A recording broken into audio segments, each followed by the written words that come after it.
welcome to today's episode of Real Talks!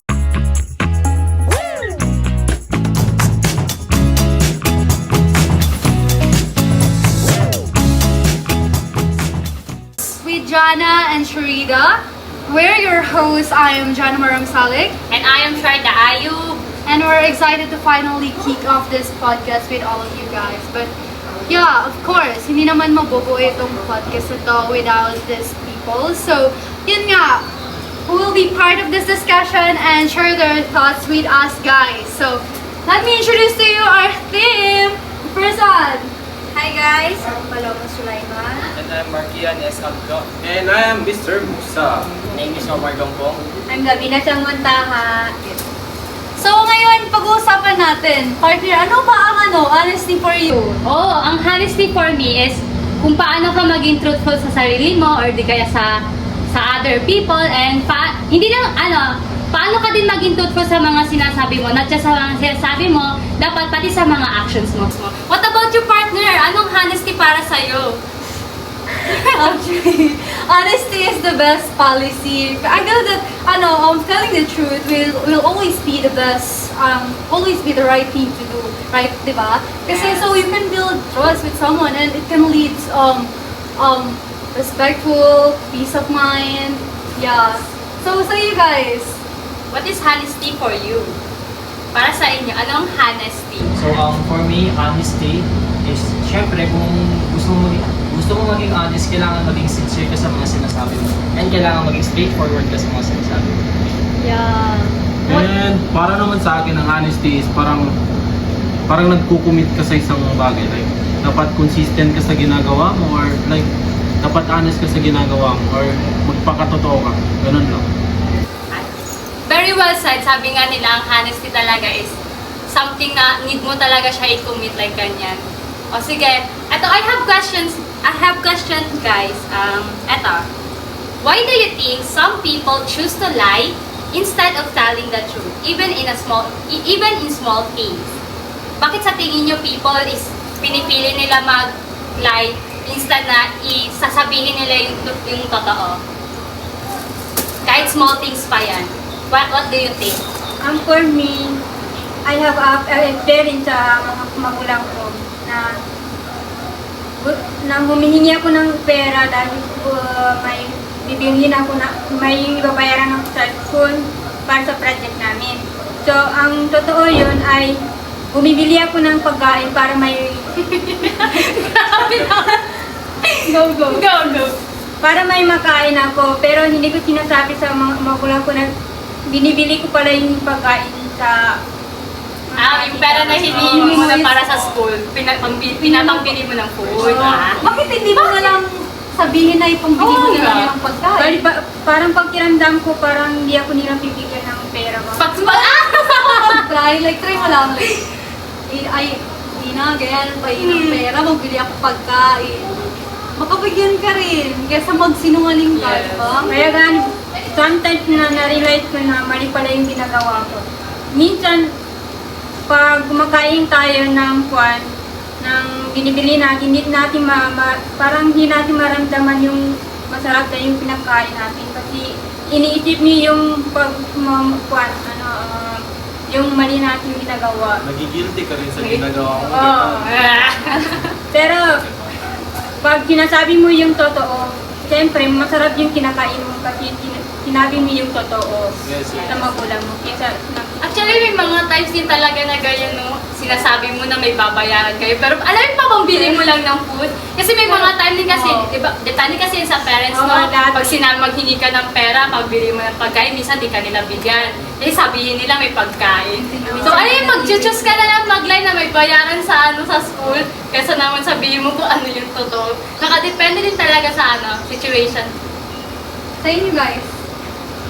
Anong sa tingin nyo? Pero may mga bagay talaga na minsan kailangan natin magsinungaling. Like, kagaya nga nagsabi ni Galina, like mga bayarin sa school.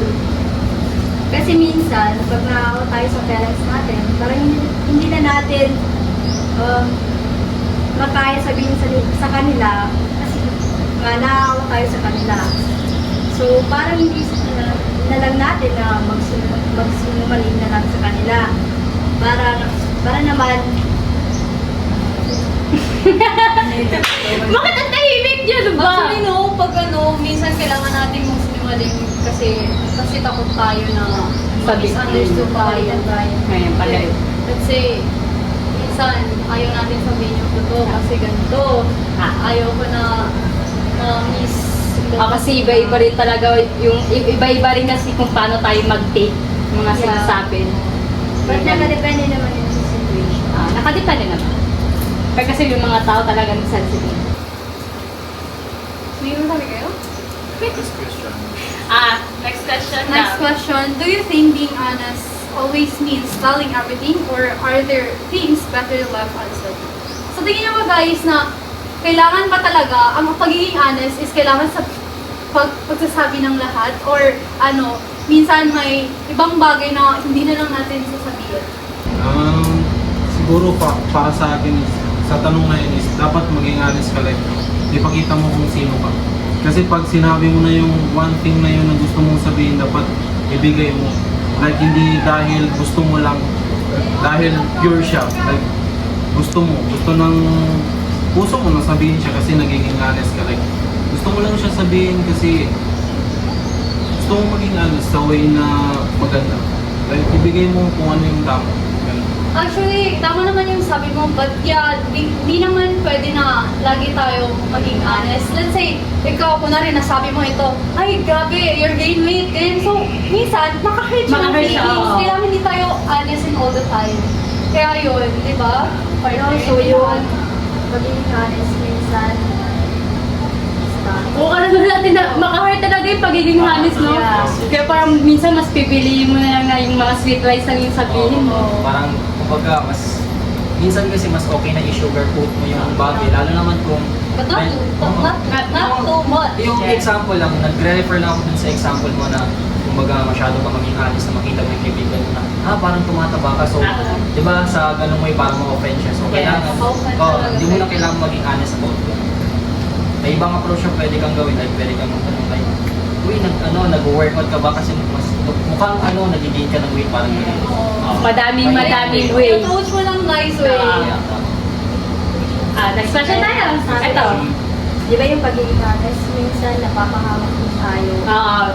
Like, kagaya nga ng sabi mo, minsan pag umalit tayo, sabihin kita, ay, ang payat-payat na ngayon. Tapos yung pagiging honest mo na yun, hindi mo alam na Na-hurt pala. Na-hurt mo pala yung Hindi mo alam sinabi. kung ano yung pinagdadaanan niya. Kung sa tingin kasi natin, okay. Pero sa ibang tao, hindi. Eto, what are good ways to tell the truth without hurting others? Inulit, alam mo yun. Ano yung good ways?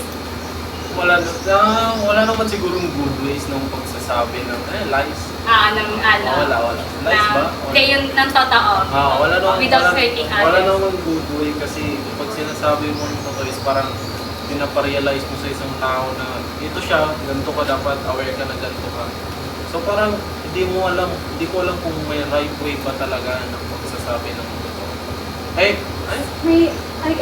I think, meron naman, like mag-approach ka lang ng maganda ba sa tao, pero in the right place and right time. Ganon. And Kasi, and di ba dapat pag pag kung ayaw mo talaga makasakit ng tao, like, pwede mo man siya sabihin, like, pwede kayo mag-usap dalawa, tapos yung tone ng voice mo, dapat kalmado lang, para hindi niya ma-take as yung pagsabi mo, para di siya ma-hurt. Ngayon naman ang ko dito. yung sama naman, kasi di ba, ang honesty is telling the truth. But, Yes. even if the truth is ugly. So, yun nga, although importante rin na parang, natin, when to say things and ganyan. So, dapat, kailangan, if mag-approach tayo with someone, kailangan with empathy. Yes. Minsan rin kasi like, minsan kailangan mo rin maging straightforward sa nararamdaman mo. But not Like, all the time. Siguro. Kasi minsan kasi mas maganda na sabihin mo yung nakikita ko kaysa sa malaman niya kasi naganda yung nakikita ko, hindi mo pala sa akin sinasabi. So parang isipin niya na di mo sinasabi sa kanya yun nung una parang kasi sugarcoat mo yung sinasabi mo. So napansin niya sa sarili niya na hindi pala, may mali pala sa kanya. So parang isipin nung tao na, ay, bakit di ito sinabi sa akin ng agaran? Bakit ganun pa? Bakit sa iba ko pa nalaman or sa nalaman, na-realize ko sa sarili ko? Yun yung masakit na sa iba mo pa nalalaman. Totoo. Ganun lang yun. May pwede naman niya sabihin sa'yo. Tama, partner. Mag-next question tayo or may sasabihin kayo? Next question. Would you rather hear a hurtful truth or a sweet Sweet lie? Gagawin na lang sa hurtful truth. Why? Kasi mas maganda yung malaman mo yung totoo ba. Bala na masakit, basta malaman mo yung totoo kaysa naman dun sa maganda na pakinggan pero hindi naman pala totoo. Tama naman. Pero like, magkakayo pa rin kasi talaga tayo. Iba-iba pa rin. Kasi for me, I'd rather the sweet lie. Kasi nga, yun nga, I'd rather protect my peace than hear a hurtful words. Kasi yun nga, I'm a sensitive person. So minsan, if hindi naman ganun ka-serious yung situation, kailangan, okay lang sa akin na mag-sweet lie ka. Pero yun Kasi, lang, hindi ka ba nag-overthink doon pag nag-sweet sa'yo? hindi rin naman, kasi okay lang naman sa di ba ginasabi nyo, mas maganda ng parinig ng hurtful words kasi nga para ma-improve mo yung sarili mo, may mabago mo sa sarili mo. Pero ako siguro mag-reflect na lang ako sa sarili ko at my own. Like, tingnan ko lang yung sarili ko, hindi ko na kailangan ng opinion ng iba. Pero kasi di ba, pwede naman din balance. Yes. Balance Pero mo na naman talaga. mag-reflect ka sa opinion ng iba at mag-reflect ka din sa opinion sa sarili mo. Parang, I think mas better siya eh. For me lang for me, I think mas better na doon ka mag-rely, like balance lang talaga. Kasi, di ba may mga times din kasi, ay, ito okay to sa akin. Pero sa ibang tao pala hindi. Hindi mas maganda gamitin yung sweet lie kung hindi naman talaga seryoso yung ginagawa. For example, hindi naman sa kumbaga yung seryoso mo yung masyado ba? Pwede ka naman magsinungaling, kunwari lang ganito, ganyan. Pero kung seryoso kayo, mas maganda talaga na marinig yung totoo kahit masakit. Answer!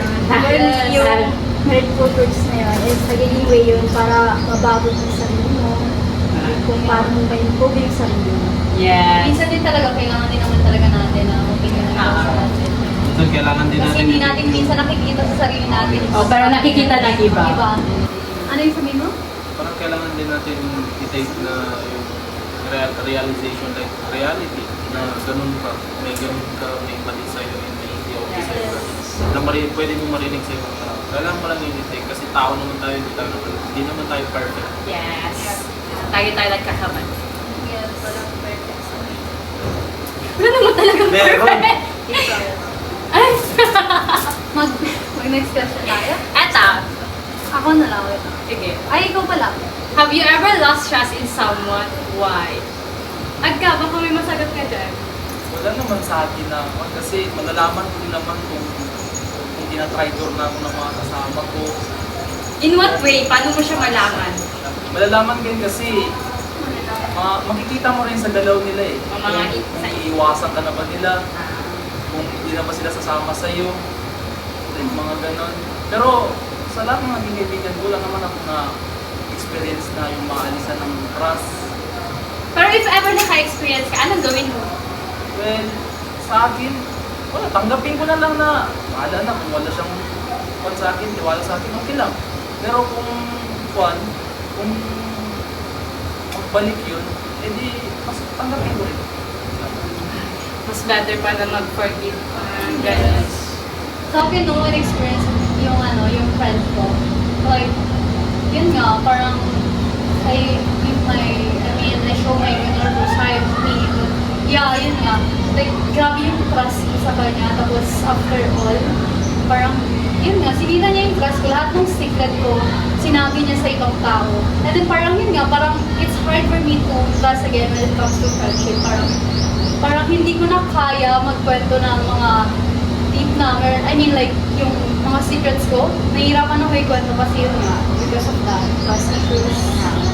Hirap talaga pag ano na yung ano mo, Ano yung yung trust mo coping, nasira. ito, ano yung coping mechanism mo para ma-overcome ulit yung ganyang trust issues? Siguro no, i-try ko na mag little by little kwento ako sa mga friends ko hanggang sa parang masanayan ko na rin siya. So yun, depende naman, kinikilala ka naman siguro yung tao mo na bago ka mag-different. Yes. Dapat talaga, yun naman talaga dapat. Kilalanin mo muna yung Tama. buong pagkatao Tama. ng isang tao bago ka mag-share. Kasi hindi naman talaga lahat mapagkatiwalaan. Kahit matagal mo na yung kilala. So kayo guys, meron na ba? Para sa akin, pag pinasaktan ako ng kaibigan ko,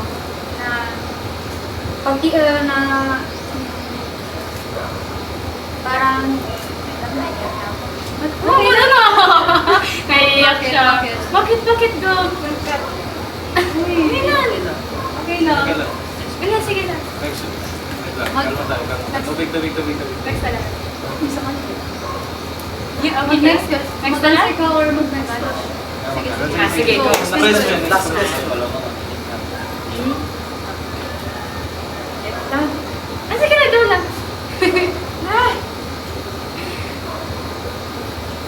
Guys, pakinggan natin ang kwento ni Gabina. may kaibigan ako na sinisiraan niya ako. Sabi niya sa ibang tao na ganyan ako. Pero hindi naman yung totoo. Ay, nagari. Hindi talaga may iwasan yung mga ganyan na kaibigan. Like tinato. Kasi ginabigay natin ang so parang ginatake natin Take na special advantage. yung tao tapos bigla na lang magbawang lahat ng parang gano'n. Pag take turns na lang. Gawin kahit anong bait talaga, yun ang problema. Matitake advantage pa rin talaga tayo ng tao. Like, paano kayo hindi nila kakaya, no? Konsensya na. Sige na, go lang. Nung nalaman ko na pinagkwento niyo pala sa ibang tao na nagagalit ako, sabi ko, bakit mo sinabi na hindi naman ito totoo? Pero pinapatawad ko naman siya, pero hindi na yung babalik yung pagsamaan namin. Yung trust mo din na rin babalik. Hindi na talaga. Pero parang babalik na dati na parang hindi na kami magkakilala. Parang hindi na parang Oo, close hindi na talaga. talaga mabalik kasi. Pero pinapatawad ko naman siya. Hindi kasi mas better naman talaga mag-forgive ka Pero kaysa kahit magtalik ka sa napatawad mo malalo. siya, yung band nyo, hindi na mabalik. Hindi talaga mabalik. Hindi na talaga. Hindi na. Kasi yung trust, wala na. Mahirap na buuin. Kasi what if ibalik mo pa tas gawin niya rin pala. Yeah. Kasi di ba may mga tao din kasi talaga na, alam mo, puro salita lang, pero wala sa gawa. May pinanghuhugutan yun, guys. Yes. So, may sasabihin kayo? Not so far. Mag-next question tayo. If honesty build trust, what destroy it fastest? For me, Mga sinumani. Wait lang. Ano muna Isa-isa natin? lang. Isa-isa lang mahirap kalaban. Go, sige, go. Sige. Kaya mo din yung pagsisimba mo talaga.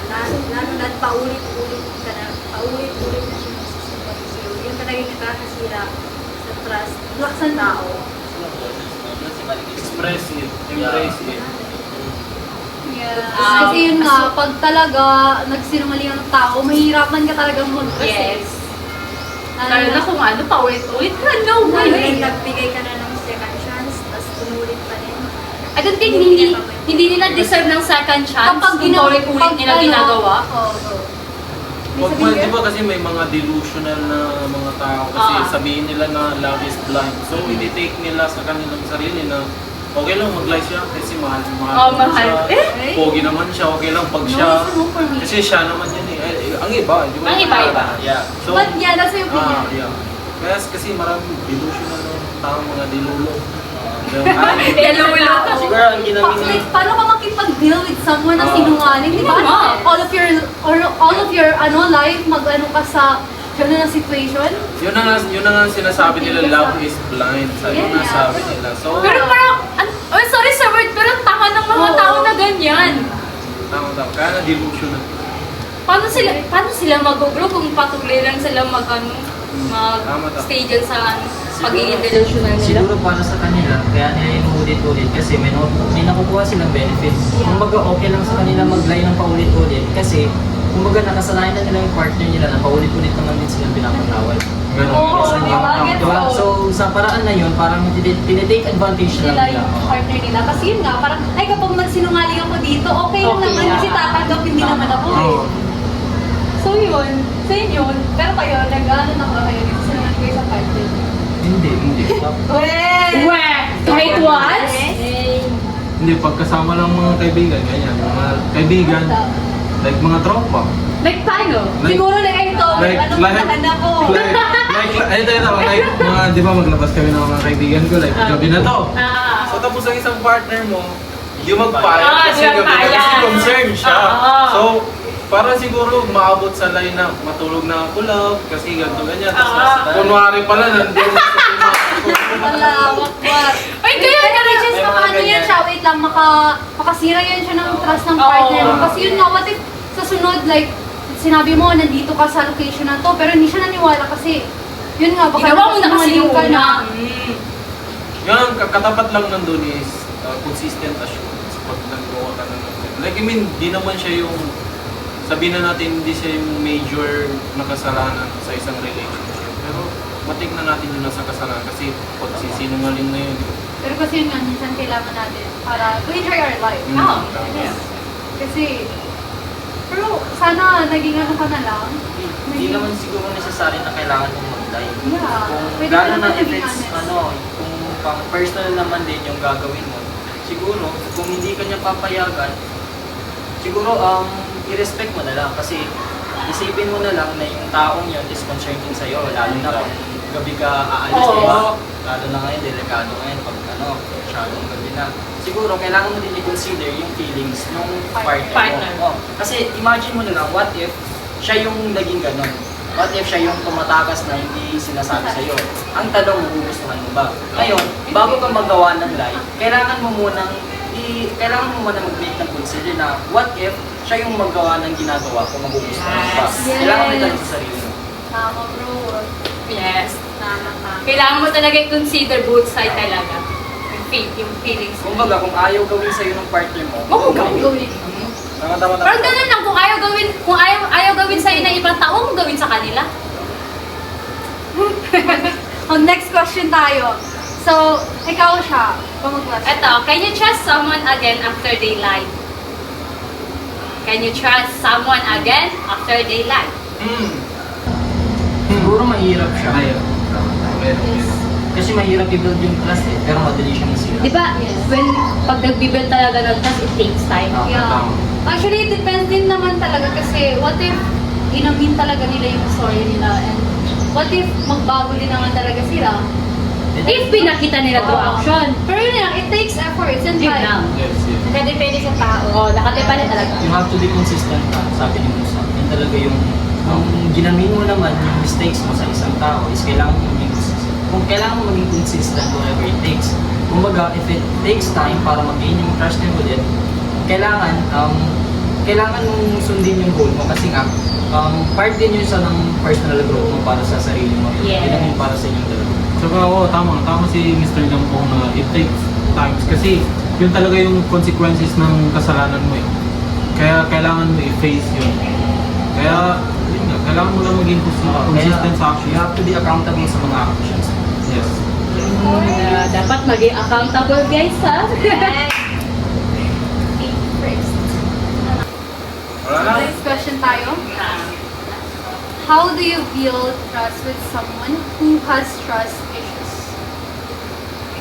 Parang the same lang siya, pero like, parang paano ka makabuild ng trust dun sa someone na may May trust trust issues? Yun nga eh. Just being consistent with her. Tama. Kasi kailangan mo lang i-fulfill sa kanya kung gaano ka kaseryoso sa kanya, kung gaano siya ka-special, kung kailangan mo man siya i-compliment araw-araw gawin mo, kung doon siya masaya, like kung saan siya komportable na bagay gawin mo kasi kung para naman sa kanya bakit ka mag second thoughts kasi may isip mo na worth it din maging worth it din kasi yung ginagawa mo Kasi gusto mo siya eh. Gusto mo i-pursue yung isang tao. So, kailangan mo lang maging consistent.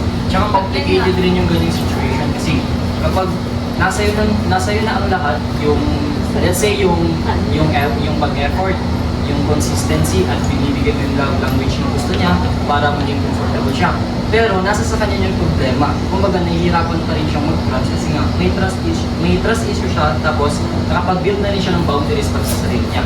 So therefore, hindi mo na pwedeng sisihin yung sarili mo. Tama. Kailangan mo din kailangan mo din mag-make ng consideration para dun sa isang tao and kailangan mo i-respect yung boundaries niya. Tama. Hindi mo pwede na hindi mo pwedeng gawin lahat ng gusto mo tapos mag-expect ka ng result na galing sa kanya after ng lahat ng ginagawa mo. Which is dapat kung committed ka sa tao na yun, kailangan mo siyang mahalin unconditionally. Kumbaga, yung mga ginagawa mo dapat is hindi ka dapat nag-expect ng kapatid. Tama naman. Pero yun siguro no, the way, parang ang way dyan is like, if kunwari meron kang kaibigan, nag-share siya sa'yo, I mean, hindi naman dapat na ano ka na agad na parang mag-expect ka na agad na mag-trust siya sa'yo. So dapat, if mag-share siya ng problems niya, dapat consistent ka and dapat makinig ka sa kanya without judgment. Para, little by little, maka-trust na siya sa'yo. So para maka-feel siya na, ay, comfortable na ako dito. So para mabalik yung trust niya. Ayos nyo? Ay! Kita! Kasi tama naman, di ba? Tama. Siguro, ipakita mo lang talaga na nakikinig ka sa kanya. Hindi mo siya i-force na, ay, mag-trust ka agad sa akin kasi kaibigan mo ako eh. Pero yun nga, ipakita mo sa kanya na interested ka sa kanya. Ganyan naman talaga na. Actually, related to ito. Sa akin siyang po. Bakit? Kasi yun nga, if ma-feel mo na parang comfortable ka dito, feeling mo ma-build ulit yung trust mo. Gets? Ako talaga pag nag-build ako ng trust or nasira yung, nag-build ako ng trust sa ibang people, ina-make sure ko talaga na mapagkatiwalaan ba. Kasi yun nga, makatakot na kasi! Kasi pinapakita mo yung Doon na yung trauma yan. Doon na yung trauma. Parang alam mo, naiisip mo na lagi, baka hindi ito mapagkatiwalaan? Baka ganito, ganyan? So, kasi sa mga ganyang tao kasi is parang napupuno yan sila ng what if sa utak nila. Yes. Kasi iniisip nila, Which is tama. Iniisip nila yung every moves nila kung magiging tama ba to or pwede ko ba itong gawin sa kanya kasi hindi ko alam kung pagkatiwalaan ba to. Kaya nagiging careful sila sa mga actions nila towards other people. Meron kasi po na mga kaibigan ko na nag-usap-usap sila pero ako hindi na mag-sorry kasi once na marinig ko yun na parang kasali na ako na may kasalanan nila. Kasali ka na rin na nag-ano sila ganyan. Kumbaga, ayaw mo na sila kasi Pabayaan na lang na na gano'n. sila na yun. Ayaw ko mag Para ayaw mong ma-involve sa ginagawa nila ganyan. Mas better naman talaga mag-iwas ka. Oo. Kasi alam mo na mali, tapos makikisali ka pa. Tama. Tsaka di man kasi talaga tayo maka-benefit sa mga ganyan. Alam parang nadadagdagan ng kasalanan mo sa taas. Tama! Talaga ba? Totoo naman! Talaga ba? So, kaya nga dapat talaga mas mabuti na na lang. If wala naman tayong sabihin na maganda sa tao, mas better na Matahimik ka na naman. Diba? Tama. Kasi minsan hindi na pupusan sa mga lakad-lakad nila kasi mas better na mag-stay na up sa behalf namin. Kilala ba namin yan? Joke lang, walang reveal dito guys. So, next question. Next. In what ways has being honest helped you grow as a person? Like, paano ba nakaka-help yung pagiging honest natin para mag-grow tayo? Yun ang sa tingin niyo. Basic human needs lang naman din siguro yan. Basic human Human needs Kasi gano'n naman din talaga eh. Talagang fancy. Kailangan mo lang i-express ang sarili mo sa mundo na to. Yeah. Kasi wala namang permanente dito eh. Hindi tayo permanente dito. So kaya kailangan natin i-express ang sarili natin sa gusto natin. Kasi at di natin kailangan pansinin yung mga ibang tao na ito. Grabe naman yung si Kwan. Grabe mag-actions. Grabe ang galawan niya. Like, who give? Like, ganun. Parang wala ka nang pagi sa mga bashers mo, ganun. Like, kailangan mo lang i-express ang sarili mo, pakatotoo ka. Kaya nga, sinasabi nila is, unahin mo muna ang sarili mo bago Bago ang iba, yes. Kasi kung wala yung sarili mo, paano mo i-comfort ang ibang tao? Yes, that's Saka pa, kung wala yung sarili mo, paano mo mapakilala yung buong pagkatao mo sa ibang tao? Saka yun nga, parang if we are honest with ourselves, parang, ay, ourselves? Yun, no! Ourselves, tama yun. Tama naman! Sige, sabi ko nakasan mo! Kasi yun nga, if honest tayo sa sarili natin, mas lalo tayo mag-grow kasi yun nga, mas makikita natin yung, mas ma-accept natin yung flaws natin and mag-grow tayo. So we can improve. Like, hindi mo naman kasi kailangan mag-pretend to be someone that you are not. Yes. Diba? Kayo guys, paano ba nakaka-help yung pagiging honest natin? Kasi, let's say, diba, sa relationship, kasi sa relationship, di ba, kailangan, let's say, kunwari sinabi mo na, ay, unhappy ka na dun sa relationship na yun, pero gina-force mo yung sarili mo na parang, ay, okay lang, baka maging okay din ito, baka maging masaya rin ako ulit, which is hindi siya goods, kasi yun nga, parang ginapilit mo na lang na mag-stay dun sa relationship kesa i-let go, which is parang, ikaw lang din ang mahirapan, Tama. di ba? Tama. Mag-stay ka sa relationship na. Yes, sa relationship na toxic, yun, dapat magalis na. Dapat din na nag-stay. Kasi nakakasira ng buhay yan. Hindi ka talaga mag-grow dyan. Oo. Sinasabi ko. Lalo mo lang sinisira sarili mo. Basta.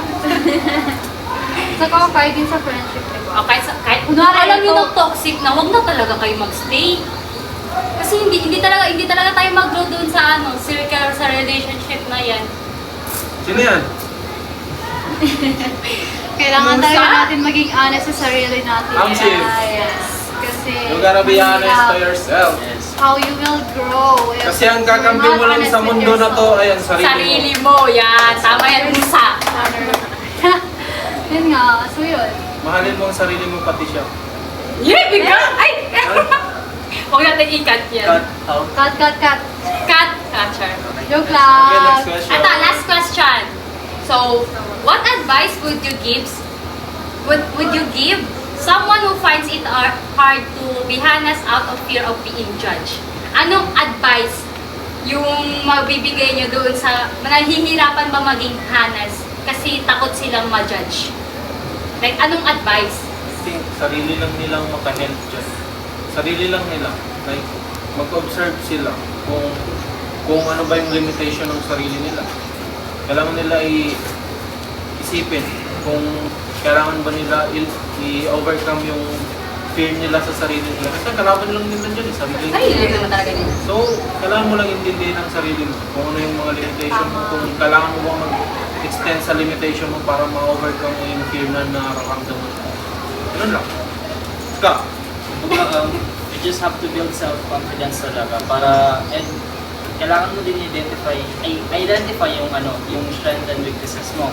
Kasi yun yung makakadang sa iyo mag-identify kung ano ba talaga yung self-worth mo. And also sa mga ganyan situation kasi although mas preferable siya na simulan mo lang mag-isa sa sarili mo lang, mas better pa din yung may circles ka na tutulong sa iyo. Kumbaga yung magpupush sa iyo sa kung ano ba talaga yung potential mo. Huwag ka! May sasabihin kayo? Tama naman, di ba, partner? Ako talaga, ang ma-advise ko yan sa kanila, be with your, be yourself? Yes. Be yourself lang. Wag niyo talaga isipin yung ibang tao, wag niyo isipin yung sabihin ng ibang tao sa inyo. Tama. Gawin niyo lang yung gusto niyo, guys. Tama, totoo lang. Magkatotoo ka sa sarili mo. Basta wag yung mali-mali na nagagawa niyo. Okay. Huwag ka lang maggawa ng mali, pero pwede ka namang maggawa ng mali kasi hindi ka naman perfect.